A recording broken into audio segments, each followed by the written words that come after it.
వరాహస్వామిని పెళ్లి చేసుకుంటుంది.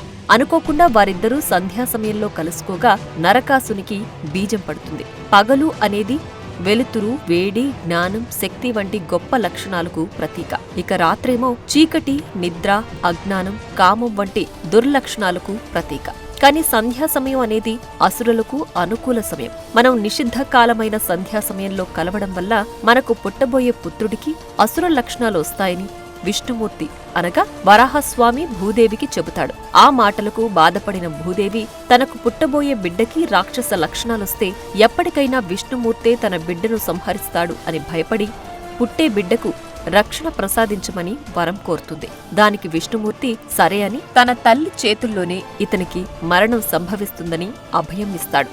అయితే తాను త్రేతాయుగంలో రాముడిగా అవతరించి రావణ సంహారం చేస్తానని, అనంతరం నీవు ప్రసవిస్తావని భూదేవికి చెబుతాడు విష్ణుమూర్తి.